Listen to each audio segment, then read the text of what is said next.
5월 19일 수요일입니다. 매일 성경 묵상 나눔 잠언 10장 18절에서 32절입니다. 본문을 읽습니다. 미움을 감추는 자는 거짓된 입술을 가진 자요 중상하는 자는 미련한 자니라. 말이 많으면 허물을 면하기가 어려우나 그 입술을 제어하는 자는 지혜가 있느니라. 의인의 혀는 수는과 같거니와 악인의 마음은 가치가 적으니라. 의인의 입술은 여러 사람을 교육하나 미련한 자는 지식이 없어 죽느니라. 여호와께서 주시는 복은 사람을 부하게 하고 근심을 겸하여 주지 아니하시느니라. 미련한 자는 행악으로 낙을 삼는 것 같이 명철한 자는 지혜를 낙으로 삼느니라. 악인에게는 그 두려워하는 것이 임하거니와 의인은 그 원하는 것이 이루어지느니라. 회오리바람이 지나가면 악인은 없어져도 의인은 영원한 기초 같으니라. 게으른 자는 그 부리는 자에게 마치 이의 식초 같고 눈의 연기 같으니라. 여호와를 경외하면 장수하느니라. 그러나 악인의 수명은 짧아지느니라. 의인의 소망은 즐거움을 이루어도 악인의 소망은 끊어지느니라. 여호와의 도가 정직한 자에게는 산성이요 행악하는 자에게는 멸망이니라. 의인은 영영이 이동하지 아니하여도 악인은 땅에 거하지 못하게 되느니라. 의인의 입은 지혜를 내어도 패역한 혀는 배임을 당할 것이니라. 의인의 입술은 기쁘게 할 것을 알거늘 악인의 입은 패역을 말하느니라. 잠언 10장은 짧은 경구들의 모음집이어서 단락이 많이 나옵니다. 단락별로 살펴보겠습니다.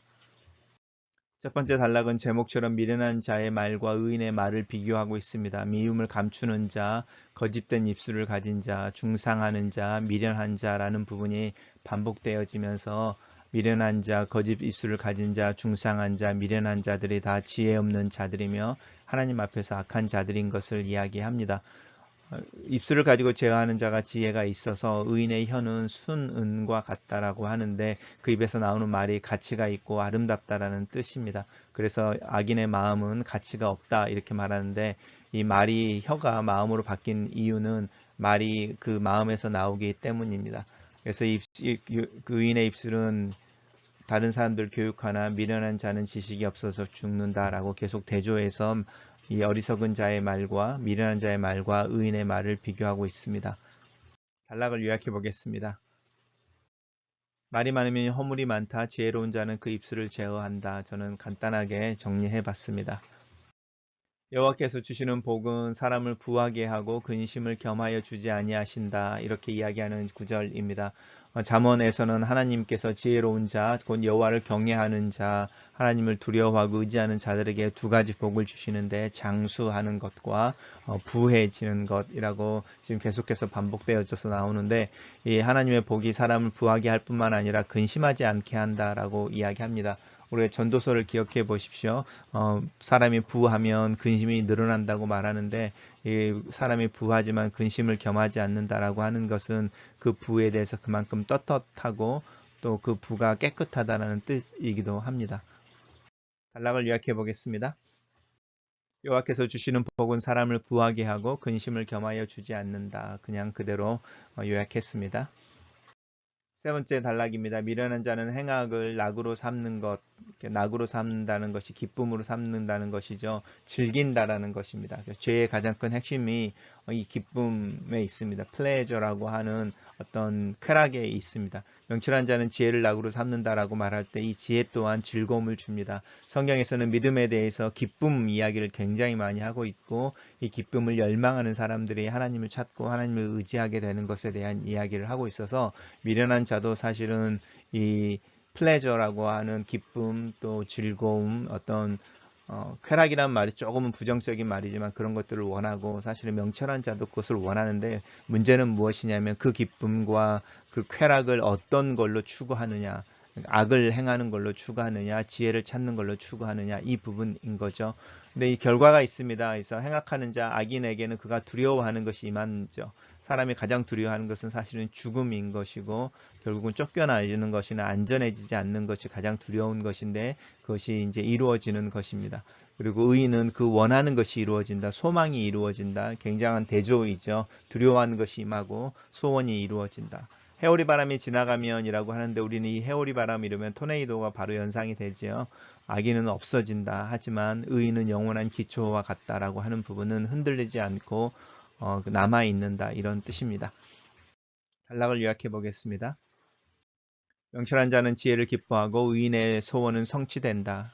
의인은 영원한 기초 같다. 이렇게 의인에 대한 부분들로 단락을 요약해 봤습니다. 게으른 자는 그 부리는 자에게 마치 이의 식초 같고 신 거죠. 눈에 연기와 같다라고 하니까 얼마나 불편하고 눈물을 흘리게 하고, 사실 연기라고 하는 부분이 그 모닥불을 피워놓고 있을 때면은 이렇게 피하면 피할수록 나만 따라다니는 것처럼 느껴지는 게 바로 연기인데, 게으르는 자가 그 부리는 자에게라고 하는 부분이 있습니다. 이 부리는 자라고 하는 부분은 위에 있는 상관이거나 일을 시키는 사람이거나 함께 일을 하는데 그를 통해서 뭔가 해야 되는 사람인데요. 가정에서는 부모일 수도 있고요. 자녀와 부모의 관계일 수도 있고, 직장에서는 그 위에 있는 슈퍼바이저나 매니저급에 있는 사람들일 수도 있고, 모든 사람은 사실은 어떤 관계 속에서 부리는 위치에 있기도 하고 또 따르는 위치에 있기도 합니다. 그래서 이 성실이라고 하는 부분이 어떤 역할을 미치는지, 이 식초 같다, 눈에 연기 같다라는 표현이 그대로 이렇게 무슨 뜻인지 바로 느껴집니다. 단락을 요약해 보겠습니다. 게으른 자는 그 부리는 자의 이에 식초 같고 눈의 연기와 같다. 그대로 요약해 봤습니다. 다음 단락입니다. 다음 단락은 이제 동일하게 나오죠. 아까 부가 하나님이 주시는 복으로 이야기되어졌는데, 이제 장수 이야기가 나와서 오래 사는 것이 계속 반복되어지는 부분입니다. 그러나 악인의 수명은 짧아진다라고 계속 대조해서 이야기하고 있고, 의인의 소망은 즐거움을 이루어도 악인의 소망은 끊어지는 이유가 악인은 두려워하는 것이 이루어지기 때문인 것이어서 앞에 부분과 연관되어집니다. 주의 도가, 여호와의 도가 정직한 자에게는 산성이다. 그를 지켜주는 자이지만 행악하는 자에게는 심판으로 적용이 되어져서 멸망이 됩니다. 이것을 사도 바울은 우리는 예수 그리스도의 향기여서 믿는 사람들에게, 또 하나님의 말씀을 받는 자들에게는 구원으로 인도하는, 그리고 그것을 거절하는 이들은 사망으로 인도하는 그리스도의 향기다, 이런 표현을 할 때 나오는 것과 연관되어집니다. 의인은 영영이 이동하지 않는다라고 말하는 부분이 있습니다. 이것은 신명기를 포함해서 민수기에서 신명기로 넘어오는 동일한 이야기입니다. 너희들이 이곳에서 하나님께서 너희들에게 약속의 땅을 준 이유는 너희들을 장자로 삼아 첫 번째 소유, 첫 번째 열매로 삼아 너희들을 통하여 하나님이 어떤 분이신지 또 어떤 일을 행하시는지를 열방에 알게 하기 위해서다 라고 말씀하셨는데, 그 일을 살지 못할 때에, 그 삶을 살아내지 못할 때에 그들에게 그 약속의 땅이 더 이상 의미가 없어진다라고 경고하는 부분이 있습니다. 그것을 지혜와 연관시키고 있습니다. 그래서 하나님을 경외하고 지혜를 추구하는 자는 그 약속의 땅에 영원히 거하지만 악인은 그 약속의 땅에서 쫓겨나게 된다라고 말하고 있습니다. 단락을 요약해 보겠습니다. 여호와를 경외하면 장수하고 여호와의 도가 정직한 자에게는 산성이며 의인에게는 안전하게 약속의 땅에 거하게 된다. 이렇게 요약했습니다.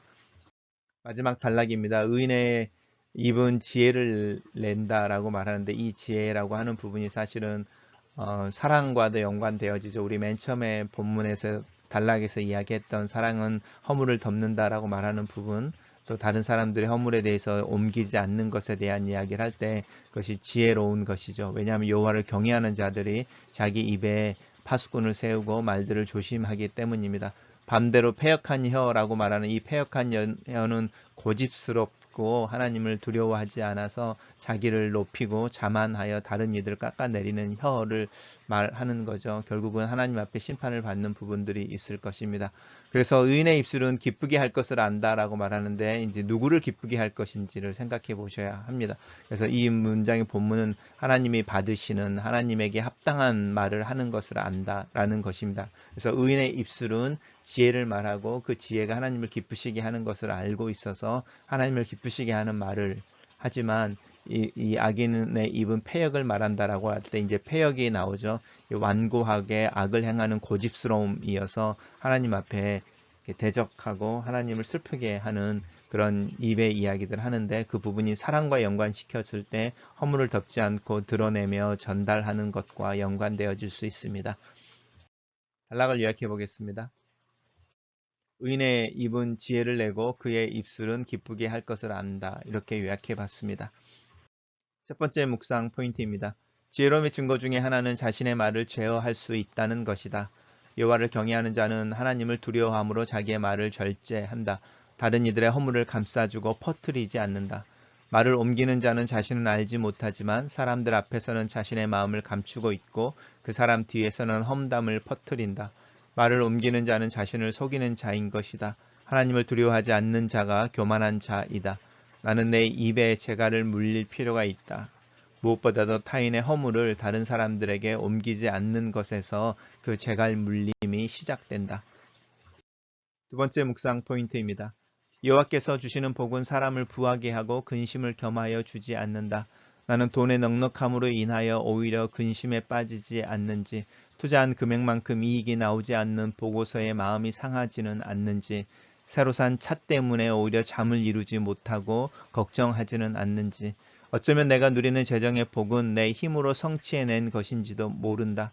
분명 하나님이 주신 것인데 정말 하나님이 주신 것이라면 그것 때문에 근심하지 않을 텐데 하나님이 주신 것이 아니라 내가 번 것이라고 생각하고 있어서 근심하는 것, 부 때문에 근심하고 있는 것이 아닌지, 금심이 없는 하나님의 복이 아니라 오히려 그 돈 때문에 더 걱정하고 있는 내 자신을 발견할 때가 있다. 세 번째 묵상 포인트입니다. 마음이 지혜로운 자는 자신의 선택과 행동의 결과를 예측하는 현명한 자이다. 자신의 선택과 행동의 결과를 인식할 수 있는 것은 명철함의 증거이기도 하다. 악한 일이나 거짓으로 절대로 행복해질 수 없고 결국은 그 죄값을 치르게 된다는 인식은 여호와를 인정하고 두려워하는 자들만이 갖게 되는 지혜이다. 그래서 그들은 여호와의 계명, 법에 민감하다. 하나님의 뜻을 배우길 원하고 실천하기를 원한다. 하나님의 평가가 가장 정확한 평가이며 가장 권위 있고 그 평가의 결과가 영원하다. 하나님의 칭찬을 얻기 위하여 자신의 삶을 제어하고 겸손과 배움의 길을 걷는 자는 바른 길로 행하며 하나님과 평화를, 주변 이웃과 평화를, 자기 자신과 평화를 누린다. 내가 게으름을 피우면 누군가가 더 수고해야 한다는 것을 기억하자. 내가 어떤 일을 미룰 때에 그 영향이 온 가족 혹은 다른 사람들에게 미친다는 것을 기억하자. 일에 중독되어져도 안 되지만 내가 해야 할 일을 성실하게 행하는 것 또한 지혜로움의 한 증거이다. 부지런함이 이웃 사랑의 한 방법이라는 생각 앞에 마음이 선다. 내가 부지런하여 가족과 이웃을 도울 수 있는 방법은 무엇일까? 여호와를 경외하는 자에게 약속된다는 오래 사는 것의 축복은 항상 그렇지 않다는 생각이 든다. 하나님의 계획과 인도하심이 항상 있고 내 삶의 주관자이신 하나님을 신뢰한다. 그래서 때로는 여호와를 경외하기 때문에 고난과 순교를 당하기도 한다.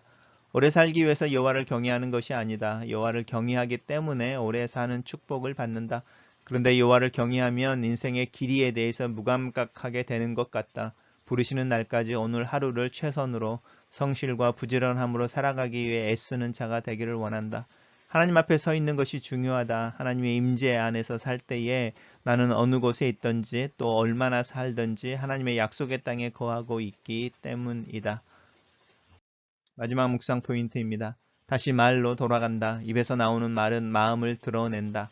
입에서 나오는 말은 사람들이 보지 못하는 내 내면을 보여준다. 내 말은 내 마음을 드러내고 있다. 내 말은 지혜와 내 지식을 드러낸다. 내가 하는 말과 말투, 표현까지. 나는 지혜를 내는 말을 하는지 내 입술의 말에 하나님을 거스르지 않기를 원한다. 하나님께서 내 입술에 파수꾼을 세우시고 내 입술의 문을 지켜주시기를 기도한다. 글로 쓰는 기도입니다. 하나님, 오늘 아침 특별히 내가 하는 말, 내 말투, 내 표현과 그 내용에 대해서 생각해 봅니다. 나는 하나님을 기쁘시게 하는 말을 하는 자인지 하나님의 생각이 궁금합니다. 지혜를 따르고 하나님께 연락되는 말을 하기를 원합니다. 내 말 속에 내가 묵상한 하나님의 말씀과 지혜가 담기기를 기도합니다. 나로 사랑을 말하게 하시고 정직을 말하게 하시옵소서. 타인의 허물을 사랑으로 덮어주고 내 연약함과 잘못은 정직하게 인정하는 자가 되기를 원합니다. 하나님께서 듣고 계심을 기억하는 마음에서 나오는 말을 하는 자가 되게 하여 주시옵소서.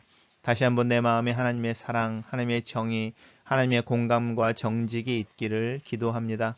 내 마음이 하나님을 경외함으로 지혜로워지기를 기도합니다. 하나님 앞에서 내 말에 정직하고 겸손하며 행동에 있어서는 부지런하고 성실한 하루하루를 살게 도와 주시옵소서. 예수님 이름으로 기도합니다. 아멘.